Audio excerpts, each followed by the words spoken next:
Asia Tech Podcast with Graham Brown and Michael Waits. Okay, a little bit of background myself, and thank you for having me on the call. Oh, Michael, it's my pleasure. Thank you for being here. Okay, I started out in banking many years ago. I was a trader, foreign exchange, money markets, and this monster called the structured products, which is mostly dirty words these days, right? So, for structured products, what I discovered was that the only thing that gets it moving is actually all the data that's around the world. And that's what move and mold structured products in finance world. And from then, I managed to move into a fintech company, Thomson Reuters, where also realizing that data forms a very important part of everything that goes around the financial world, and in fact more than just that. And at that time, even before we had these internet analytics, even before big data analytics came into play, I discovered that I wanted to be able to change and influence the way the customers use our products in Thomson Reuters. And through a stroke of luck, I found a very obscure server that contains every single record on how each individual who uses our product clicks, what he clicks on, and the duration which he clicks on. And from that, I was able to map out, create a heat map as to how people use that application. And bringing it back into a company, we were able to use that to mold how company could use campaigns, specifically targeting at specific areas of the application. And I used the knowledge that we gained from all those data and try to influence the way customers use an updated version or new features of the product. And that was where I went into a technology kind of area. And because of financial crisis and all those stuff, there was a structural change in Thomson Reuters. And then that was where I moved back into banking for a year, and then I moved into another fintech before I moved into e-commerce. So I guess many people have asked me previously, how did someone from banking end up as e-commerce? So where I was in the e-commerce company, several of the founders was actually ex-bankers as well. And we had something very common. We realized that in e-commerce, there's one big thing that differentiates it from everything else, and that's data. So in Anchanto, which I came from, that we use data to understand how customers, both from a retailer perspective as well as from a consumer's perspective, shop and supply goods. I actually came up with many different processes, look in terms of how we can use those data and how customers actually shop to provide consultancy services to many of the retailers that came to us. And we had retailers from the major brands all the way to startups as well. And that was where I started. Yeah, Michael? Yeah, so do you want to talk a little bit about how the experience that you had as a banker, right, and also at Thomson Reuters. So Thomson Reuters is also very interesting, right? Had big competition from companies like Bloomberg, who had also built their business on, accumulating lots of data and providing data analysis tools, right, for traders, but also, for investment bankers as well. I don't think actually it's a big stretch for someone coming out of a trading and investment background to then move into e-commerce, particularly because the use of data, but also because of the use of technology to understand patterns, right? And then to build algorithms based on those patterns, and then to help clients essentially automate parts of their businesses using what we called, at least in the trading world, algorithmic trading, but in this case, they're just algorithms to go out and kind of understand patterns for businesses to use from logistics. Do you want to talk about maybe how you did that and how it was different for small startup companies, what their experience was dealing with Anchanto, and also for bigger brands, like if you had Adidas as a client or if you had, Ralph Lauren as a client, how did they approach those things differently? Okay. I think how I did it was this. Okay, from the data perspective, I think if you look at the different set of clients that we had big names, big FMCG's names. I can't give it as a name, but big FMCG's names who wanted to have an omni presence, right, across both the physical space as well as the online space. But let's talk about these big names right now, where a lot of them seems to be cannibalizing from their retailers. But on the same note, they also realized that a lot of these retailers were not doing sufficiently to put many of their new products out there. There's also from the data analytics that was provided, many of these big brands realized that to introduce new products in the market, e-commerce or the online space was the best way to do it in terms of both cost efficiency as well as in time saving. You are able to reach a much wider audience, and this audience, being more savvy in terms of technology, being more savvy in terms of testing new products, are more ready to accept and to pay a little bit amount of money to just try those products. That was where those big brands came in. And also from then, they were also able to have a much greater understanding as to how consumers perceive and use those products. Not just the brand new products, but those products that's out in the market for a long time. So those big brands achieved that, but they had one big advantage. Aside from the data that we collected and then we provide a data analytics back to the company, they also have their own set of data which they have collected over a period of time. Now, for those smaller startups is a different thing. They would have, a lot of these entrepreneurs, they have an idea as to what type of products they want to sell. But the thing was, they have access to the product production. They have access to the designs that they have in mind. I'm giving you an example here of someone manufacturing swimwear, for example. Sure. Now, if this person knew that, okay, he's very passionate about this particular make of swimwear, this particular model of swimwear, which he believes that is ready for great acceptance in Asia. Got it. Now, he goes to China or India, he designs it, he produces it. Now, he brings it back into a few countries in Asia which he wants to sell. But he wants to be able to test which country accept what type of swimwear better. Now, he has a few choices, right? In a traditional way, he could go to the retail shops, the departmental store, and try to get them to shelf his product. There are costs to him because for a small brand, a new brand like him, there is virtually almost zero marketing being put on it. Departmental stores and the big retailers are often very reluctant to bring that in and shelf it. And even if they do, they bring in very small quantity. So it's a chicken and egg thing. But if he does it in an e-commerce way, he has a lot of freedom, he got a lot of flexibility, and he can reach greater scale.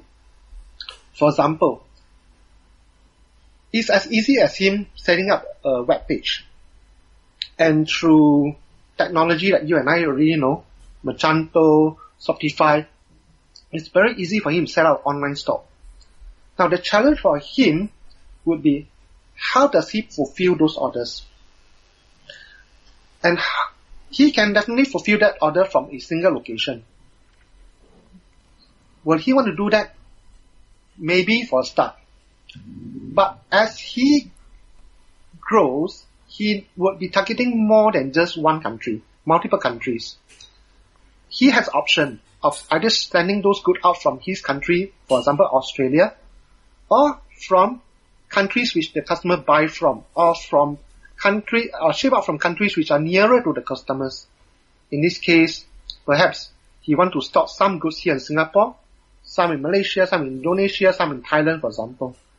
And this is where, if he have to set up several different outfit or fulfillment centers of his own, then it's going to cost him a lot of money.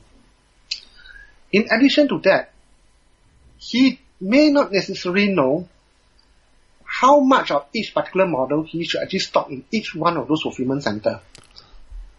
What is his biggest issue? His biggest issue that he lacks data. Now this is where we can come in to help this type of customers. We, over a period of years, companies like what I'm doing, we have collected sufficient data to form enough patterns to advise this particular customer. We are able to advise this customer based on the data that we see on what type of models would be likely to be popular in each one of those countries.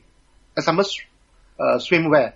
Some country consumers are more conservative, some are more open.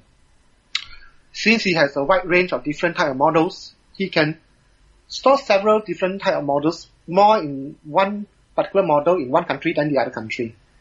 Now that's one area of advising the customer. The other area of advising customer is, of course, buying patterns.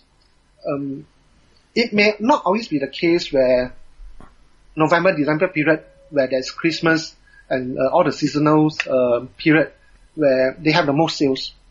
That may not necessarily be the case. So we are able to also advise customer when to stock those products. Why? Because it doesn't make sense for the customers to incur a very high warehousing cost throughout the whole year. And then we help the customer optimize what to store, how much to store, and when to store it. And this gives the customer a very big advantage, especially if he is a startup or he is a small and medium enterprises. And because of that, we were able to help the customer grow his business very fast, very rapidly, and very targetedly, so to say, without having to spend a big sum or invest a big sum in all these logistics and warehousing requirements. Yep. So a company like Anchanto, right, also had logistics bases and warehouses in multiple countries and in multiple locations. Is that right? Okay.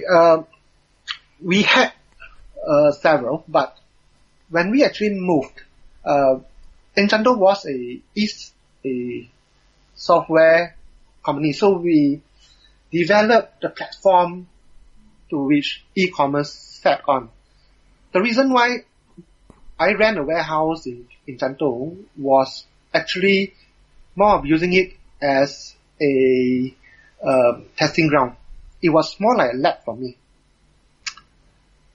From that warehouse which I ran, and from all the merchants which came in, we were able to test out our processes, our theories, and fine-tune the software based on those processes that we developed in the warehouse.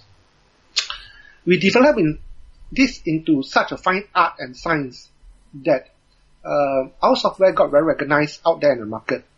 And we actually literally sold our software into many countries in Southeast Asia. And they actually use our software right now in those countries. So I moved from being someone very logistic operations back into my key area, which is software and software implementation and professional services, where me and my team goes in to help this customer implement the same software and same processes in their warehouse in a different country. So that's what you're doing now, right? In other words, through your company, which you call Impression Matters, is that what you're doing now? No. Impression Matters is my own company, literally. I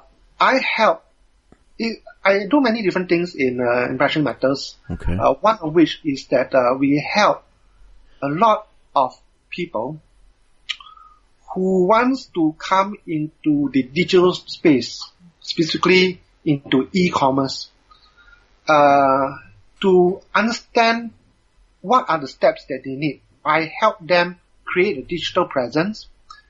I broker them to the appropriate softwares, and I connect them to the different last mile partners, the different first mile partners, as well as the clearing partners, for them to be able to start this thing off in the shortest possible time and in the most cost-effective manner. So can you tell me exactly how that works? Let's say I'm a startup company and I found a product in China, or I found a bunch of products in China that I want to first sell in Thailand, and then let's say I want to branch out into Malaysia or Indonesia and Vietnam. So I come to you. I know the product, so I'm a product person, but I don't really understand sort of the distribution model, or maybe the proper software that I use to interface properly with, the warehouse management software, or, the ERP, so the enterprise resource management software, all this kind of stuff. Can you just walk me through the process that you would do if you were consulting for me in exactly how that works? Okay.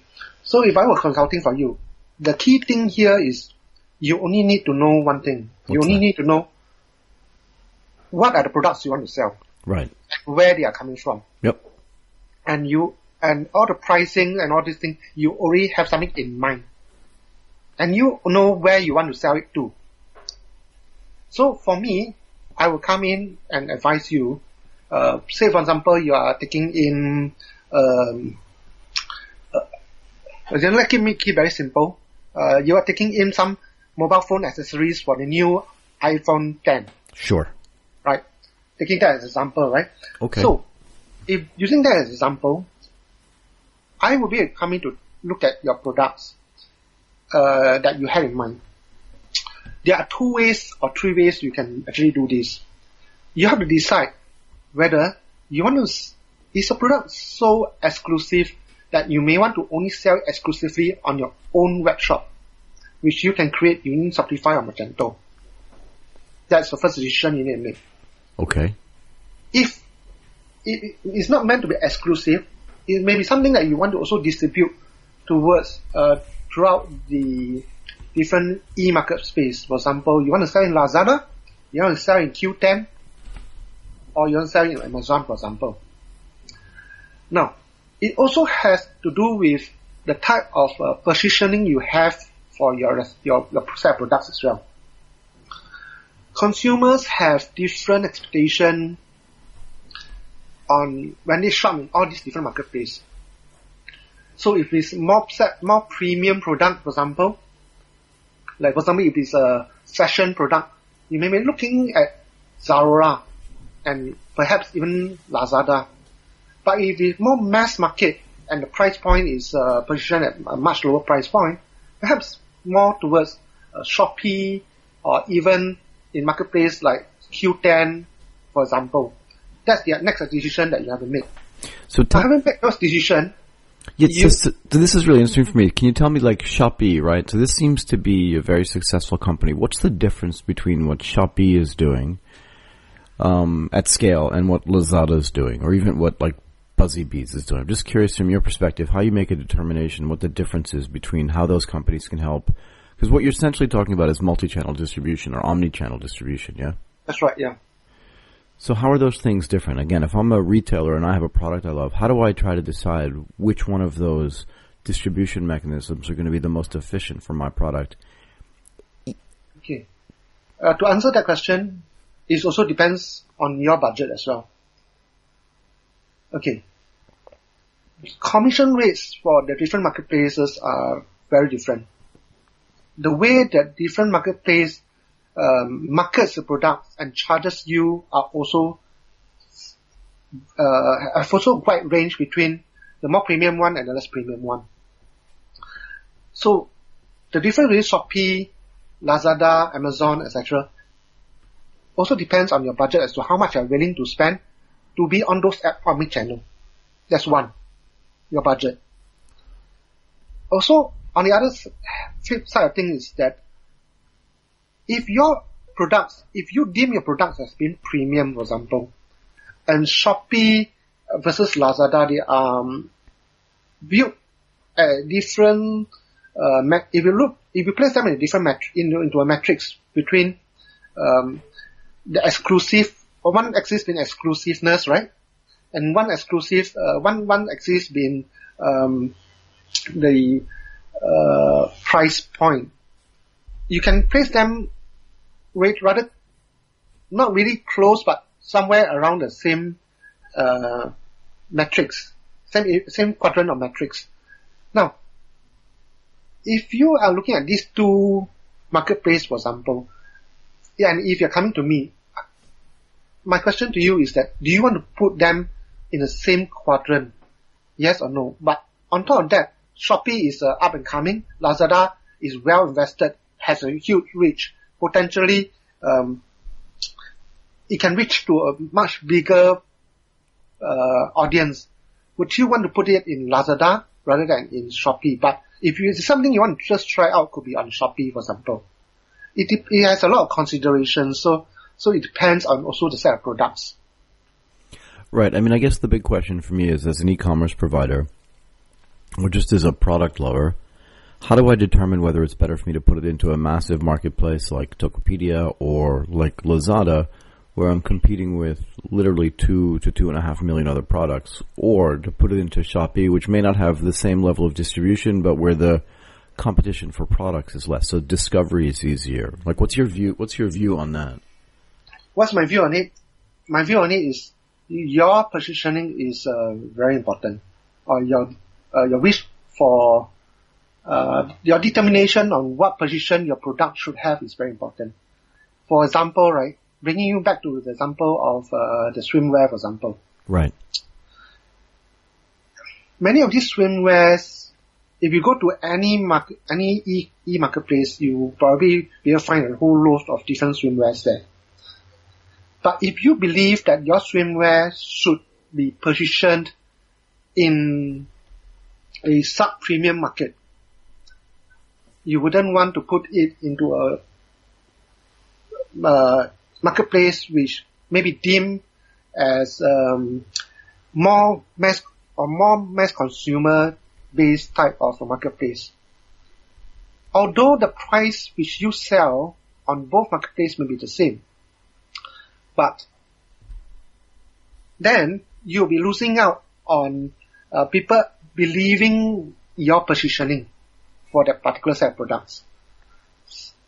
Do you understand what I'm trying to tell you, Michael? Yeah, I mean, kind of, but that's what I'm trying to get at, right? So if I'm relying on you for consulting services, right? I have a product that I like that I think people are going to buy, and I really want to rely on you and your team, whether it's the bigger, sort of more sophisticated team that sits at Anchanto or the team at Impression Matters, to try to help me figure out which one of those marketplaces is going to get me the best optimized both distribution and price for my product, right? Because the other choice for me is to sort of get a Shopify store, right, and use all of their embedded tools, their connectivity with, the Taobao stores in China, and just to directly source products right away. And I can use some of their analytics to determine which products are the best sellers. But if I want to sell, sort of more differentiated products, or even design a product for myself, how do I figure out, if I'm an e-commerce provider, how do I figure out what the best way is to distribute that and the best price at which to sell it? Because someone like you is going to have more data than I'm going to have on my end, because you're going to have all this anonymized data, right? All I'm going to have is the data that's associated with the products that I have. I can go out and pay for more data, but that's just much too expensive. So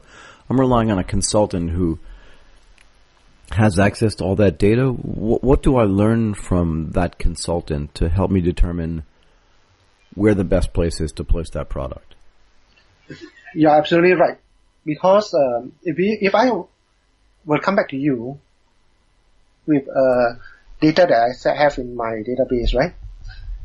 And if there is a similar set of products which currently some other retailers are already having, without having to share that specific details. Correct. But being able to tell you that was when we ran this for this particular marketplace, for this set of products which is very similar to what you're trying to do, with positioning that you're trying to achieve, this was the success rate. This is something that we have done for some of the brands out there.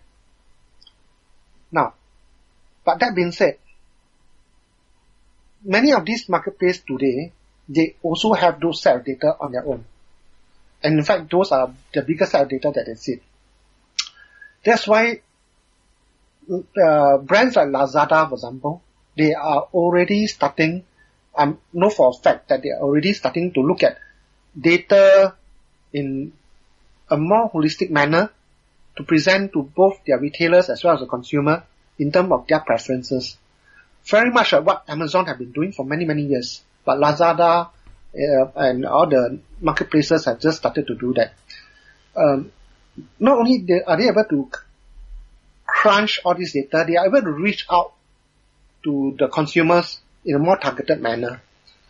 So, very much like what Amazon have done previously, Lazada has just started, or in my opinion, they might have just started to target really specifically what consumer actually, their customers actually bought. So if you log on to Lazada, nowadays it's smart enough to recommend you some products based on your previous search history, etc., etc.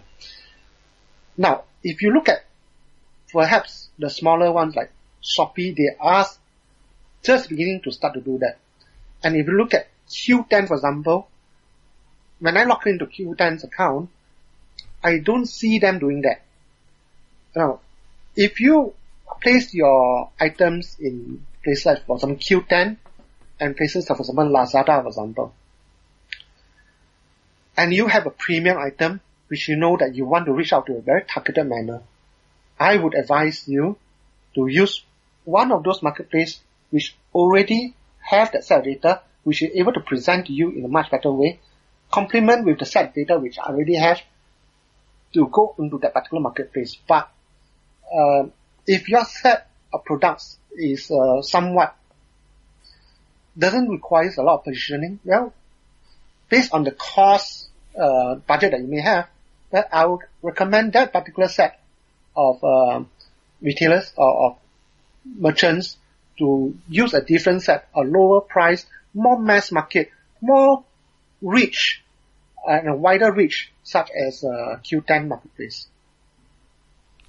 Right. So I guess the follow-on question to that is, how does a company like Q10 or how does a company like Shopee compete? And this is kind of it's a little bit of a tangential question, but how do you see the market consolidation that's taking place, right? So really big players like Orami, Tokopedia, Alibaba comes in and buys Lazada. Zalora kind of has less prominence, but and then 11th Street comes in, heavily financed, right, by SK Telecom. How do the smaller sort of e-commerce sites compete with those big players, or do they just move their products over to those new platforms and then try to sell them through there?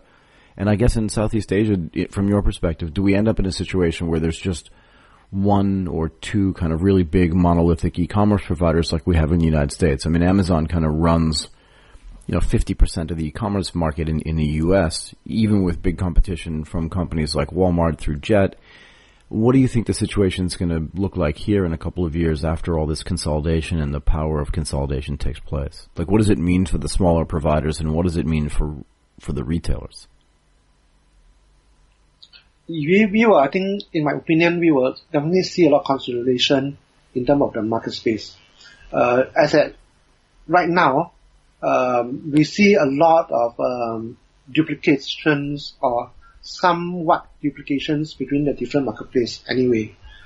But that being said, there are segments of the marketplace, for example, in fashion.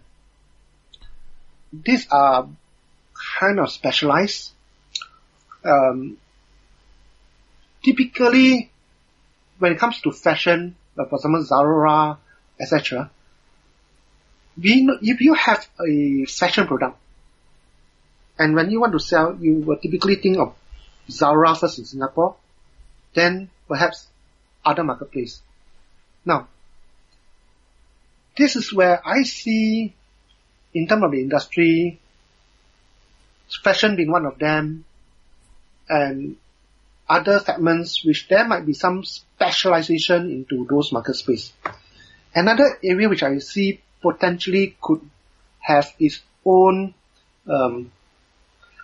segment like fashion, could be things like technology. Today you can buy any kind of technological product through almost any marketplace. So a lot of these technology products are one and the same. So the only different thing there is based on the particular specification that you want. For example, a memory chip, or for example, a processor.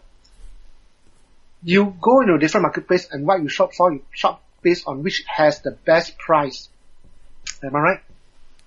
Yeah, I mean, because most of those products end up being commodities, right? Yeah, it's commoditized, and you will be able to go in and then you say, okay, I'll buy from this particular marketplace because it's offering me the best price. Now, however, for technology products, aside from price, many people are also looking in terms of product support, in terms of warranty, in terms of exchange policies and all those things. Now, that is one segment which today we have shops in Singapore, for example, Challenger, right? They have their own e-commerce shop. I think it's called Hachitech, which they allow. It's kind of boutique e-commerce shop for technology. Do they sell the products on the different marketplace? I don't recall seeing that they do. They seems to be channeling everything into their own marketplace, which is their own e-commerce website. Now, in terms of those people who are very specific, very boutique, for example, will they be bought over into the mainstream marketplace? Like, for example, will Lazada buy over things like Hachitech or any different other fashion type of e-commerce? Perhaps there will see some consolation, but not so soon. There's another angle to all those things as well. When you talk about fashion, and unless you are buying a very generic t-shirt, a very generic pair of dress or pants, you know that the sizes that you get would more or less fit. Am I right? Yes. Now, I know for a fact that you're familiar with Amazon Alexa, right? Right. Okay, and then they have this Alexa Look. Amazon is actually also collecting consumer physical sizes through that kind of database collection. In a few months' time, when someone logs onto Amazon, for example, in the recommended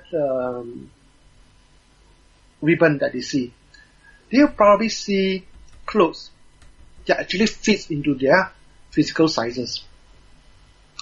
Now, if we bring that back into Asia, for example, and even Alibaba is also developing some sort of this kind of devices and this kind of data collection.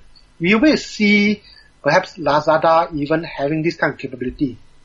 Now, this is where perhaps Lazada might be looking in terms of acquiring current e-commerce outfit down there who already have a very huge stream of people who have a high number of consumers already in their database. That's one possibility. Right. The other thing is this: when someone shops for fashion, for example, and giving you Singapore, Indonesia, and Malaysia as example, right? And you are familiar with ASOS? Yes. Okay. ASOS has, and H&M, both of them, they are from UK, they are from US, or whatever brands out there. A lot of locals prefer to buy fashion clothing items from those type of sites. Now, if you look at that, people who like to buy fashion items from this type of site, so how would it place out for the local or the regional e-commerce website? e-commerce has literally shrunken, right? The whole world from a country being each one of their own silo in terms of retailers into one big whole possibility. Anyone can buy anything from any website anywhere around the world. Right. The only limiting thing here is if it's not illegal to get that good in here. Secondly, the amount of taxes that you will be paying for those items into Singapore, for example. And thirdly, whether the item fits you. We address the issue where if the item fits you, because a lot of these already have your data. You have bought them previously. You know that if you're going for this specific size, this specific model, it will fit you. That's taken care of. In terms of accessibility, like I said, if you have many people on a train, when I go onto a train every evening, I see people already shopping on their mobile phones. So accessibility to those international websites are given. So the last challenge is, of course, the logistic end of things. And traditionally, a lot of these retailers overseas, they still do their fulfillment from UK, for example, or from US, for example, especially for this fashion coming into Southeast Asia. Right. But in the last few months, we do see those big brands coming in to partner up with fulfillment centers to set that up here regionally, in Singapore, in Indonesia, serving both locally or from those different centers out into the countries around the fulfillment center. Say, for example, they ship to Singapore and that's fulfilled back into Malaysia, for example. Or they can shipping it to Malaysia and then that means having a fulfillment center managed by a third party and again that ship out locally as well. That's another possibility for them. So with all these kind of things happening in the e-commerce markets, particularly these days fashion being one of the more prominent one, we see a lot of these things consolidating in the marketplace. And that is something very exciting. Right. So one of the last topics I want to cover is Amazon, right? I mean, for years in Southeast Asia, we've been sitting here, when Amazon has not been a competitor in the region. And in July of this year, Amazon has just come in full scale into Singapore, and that Singapore entry is just an entry into the rest of the region, right? Mm-hmm. So you're in Singapore. What's your view, sitting there in Singapore, watching Amazon come in and starting to compete with the likes of Lazada, Alibaba, and the rest of the competitors here? What's the impact of that? And, do you think that they end up with as much of the consolidated power here as they have back home? How do you think that works? Actually, thank you for that question. I think it's very interesting.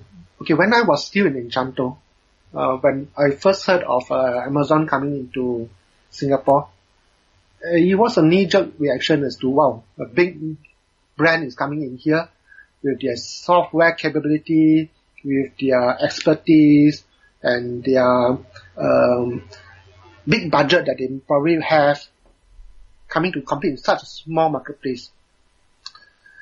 When they finally came online just 2 months back, or was the last month, so I was already an Amazon customer for the longest period of time. So logging into Amazon Prime Singapore, I was kind of disappointed in terms of at the start the range of product that they have. They also hit a roadblock very similar like what we had in the early days of when I was running operations in Anchanto, the last mile delivery portion of things. Singapore is a red dot on the world map. And yet, we have a huge challenge in terms of fulfillment within, at the time, 48 hours. And these days, we are looking at just 3 hours for fulfillment. The question is, why is that so? Right. I mean, that's actually a really good question. So from most people's perspective, looking at Singapore from the outside, they just think that logistics is something that's already sort of solved. It's a solved problem there because the infrastructure is so good. Correct. But you're saying, it's not good. but you're saying that problem's not actually solved. So what is the issue in Singapore for last mile delivery in a place where there's very little traffic, the roads are really good, and payments are pretty easy. So what's the challenge there for the last mile delivery stuff? Okay. To answer this question specifically, let me just let you know that the biggest problem in Singapore for last mile delivery is not so much the delivery itself, but the failure of delivery. What does that mean? For every 10 package that they send out, 5 would be unsuccessful due to the person not being at home. Half of it. So what does it mean to those last mile deliveries parties? They actually have to cut this back to their warehouse and to retry it again either the same day or the following day or the day after, right? So what happens is that it became very costly for these last mile delivery partners. One delivery became 2 or 3 because of the failed attempts. Now, for those retailers that are looking at this, they would then know that last mile delivery partners are not likely to charge them a low fee for this kind of services. So cost of last mile delivery will still be quite substantial. Now, that being said, I think Singapore, being such a small country, and if you are looking at fulfilling it within 3 hours, there are a few schools of thoughts out there, right? That means we have one big, like what Amazon has, one big 100,000 square meter, square feet or square meter, I think it's square feet facility where in a single location in the west side of Singapore. Now, if they want to fulfill an order to the east side of Singapore within 3 hours on a bike, it is highly possible. But on a bike, the person can only carry 2 orders. If it's reasonably sized, 3 orders, maybe if it's small enough on a bike. But anything bigger than that, it requires a car and all those things, it becomes more difficult. In Singapore also, in some areas, parking is also an issue. And in Singapore, even if you are a delivery person, you can't park at a roadside to deliver. It is against the law, right? You have to find a proper parking space to make sure it's delivered. And that adds up to the time and to the cost to get that delivery done. Now, to resolve all this issue, I think the government has taken very positive steps towards addressing all these things. One being a lockbox kind of facility here in Singapore. I've seen some already been built, and the local post office, the SingPost, already have those boxes in some very specific malls, some high volume area. They already have that. We see Ninja Van and other companies also setting up these kind of boxes across the island, but those are not widespread. Why? Because land cost in Singapore is still very, very high, and a lot of people charge a lot of rental space, charge a lot of rental for this time was very small space to rent out to logistic company. Now, but in 70% of Singapore where we have flats and all those things, we already have letterboxes, and residents are used to going down to their void decks to open letterbox to collect their letters. Then if the government is stepping in to build shared lock boxes for delivery, which they are intending to, just beside those letterboxes, I think this is where we will see e-commerce, last mile fulfillment becoming a lot more cost efficient. And a lot more cost efficient both in terms of they not having to build their own lock boxes, that's one. 2, being able to bring down the cost of last mile fulfillment because they no longer need to try again and again for failed deliveries. I think this will really be a big thing for Singapore. Right. So is this something so this is really interesting actually. Is this a business opportunity for someone to create sort of a locker business, whether it's in, a place where there are multiple flats, where there's a lot of community living, or even for individual homes where people aren't home, people are not there when their delivery arrives, right? Because I think you bring up a good point, that the fact that, I order something or 3 products from Amazon, or I order 3 products from Lazada, but when it gets to my house, I'm not there. So the delivery team has to go home, back to the warehouse, right? And then come back and try again. There's got to be a business around building a locker for everybody's house, building a safe place to put that stuff, with a bunch of technology in that, so that the delivery only gets made once and it makes that delivery more efficient. Now, is that something that the government's going to do in Singapore? And what does it look like in the rest of the region as well, right? I mean, Singapore itself is not a gigantic market, maybe a good place to test something. But what's your view on if that itself is a viable business as an adjunct to existing sort of, last mile delivery things, and even just as a service for e-commerce? I think it's a huge potential, not in Singapore though, but in Indonesia, for example, in Malaysia. I already know of a couple of ventures out there that already started this kind of capitalizing on these opportunities to build this facility out there. But why not in Singapore? In Singapore, it's a lot different, because you know why?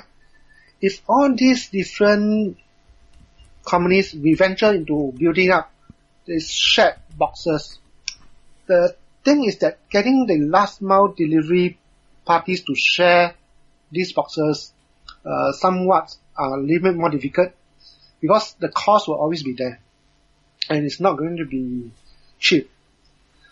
That's why when Singapore government talk about building one island-wide, managed by one particular agency or company, and that to be shared throughout all the different e-commerce logistic partners, I think that was a good direction that they have taken, but not seen that happen yet. But for opportunities in Singapore to build that, is going to be harder. But for the other regional, Malaysia, Indonesia, Thailand, I think there are already people starting that. Now, you brought up another good point, was that if someone to deliver something to me and I am not home, why aren't I leaving? If I was a delivery person, why can't I go to the buyers or consumers' neighbor next door and try to leave that with that person? In Singapore, somewhat, a lot of neighbors, they don't like to do that. Not because we are not friendly to our neighbors, but it's not a culture that we do that.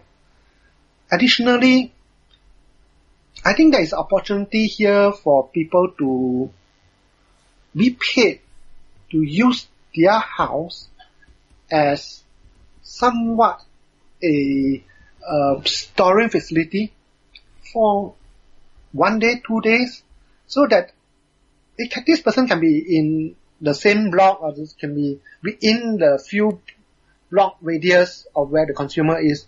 So if I miss my delivery, I know that, okay, I see that, okay, it's actually perhaps not at the post office, perhaps it's at someone's house. I go to a person's house and try to collect it. It is, I think someone have really created that here in Singapore as well. But somehow it has not caught on, because the person who stores this item in there might need to be paid. That's one. Yeah, I think. Yeah, how much is it paid? Yeah, my view on this is that it creates too much friction, right? If I order something from an online shop, I want it sent to my house, so that either if I'm there, I just get the product right away. I want it to save me all of the friction of going to an offline retail shop, right, where I've got to drive there or take a taxi there. I've got to actually carry it home if it's a big product or a heavy product. I really just want it at my house. And I think the last thing that most people want is to create friction by having to go to another location, even if that location is your neighbor.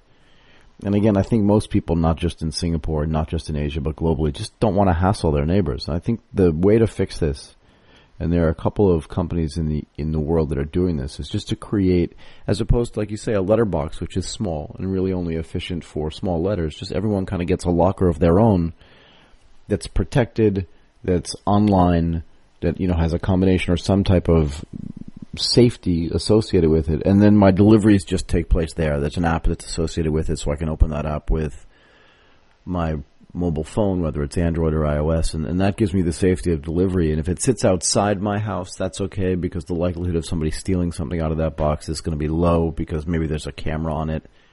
But all those things are good. I think by using your neighbor, this sort of shared delivery points, I don't think are necessarily going to work so well, only because it creates friction and it creates problems between neighbors. I just don't think that's going to work. But I do think there are businesses around creating sort of safe places for delivery just outside somebody's apartment or just outside somebody's house. Yeah, correct. And I mean, it will work if this was purely transactional, right? So you don't feel like you're bothering a neighbor, but because you may not know this person, and that person has actually been paid to do it. So and it's not too long a distance. I think that could be viable if it's transactional in that nature. But again, Singaporeans, perhaps we are lazy.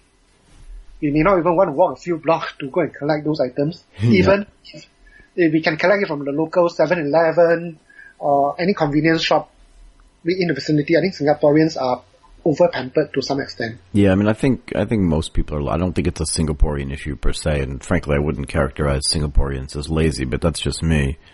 But what I do think is that the whole purpose for creating e-commerce is to remove friction from the purchasing, but also from the distribution and the collection of that product. And I think whether it's this is just my opinion, right? But I think whether it's transactional or not, having somebody else stand in the middle, like me paying you as my neighbor, even as an unknown person, to have my product, it just creates more friction than it would be for me to either A, go pick it up myself, or B, just get it delivered directly to my house. But it's an interesting concept, right? Correct. That's why it leads me to a third concept, or the last concept, which I really, really advocate. I think recently you might heard of this in the news that it's already happening in Singapore. For example, Lazada is teaming up with CapitaLand Mall. They're creating a mall within a mall concept. I think that's interesting as well. I think that's a big way to go for e-retailers and for merchants as well. Not having to set up their own retail shops in a mall, but having a Lazada store within that mall, and then whatever that they ordered, they can collect it right at the mall or collect it when they go home through third-party delivery services. And actually having a shopping mall operator like CapitaLand Mall doing it is, I think it's a very good development as well. I think that's very interesting. I'm very keen to see how that goes. Yeah, I mean, I think it's an interesting concept, right? Creating, and it's a good way to end the conversation as well, right? It's a good way to try to understand, like, what is that relationship between, what's called online to offline, right? Or offline to online. In other words, how do you optimize for the delivery, the last mile delivery? And is it, having a shopping mall or a physical location in a place where people are working, right? So at the bottom of an office building or even in an existing mall, so that people can go to a place that they're used to going for shopping. There's just a question for me as to what level of friction that creates. But I think it leaves us with something really important to think about, and it's a particularly good way, I think, to conclude this conversation. Look, you brought up some really good points, particularly on the logistics side.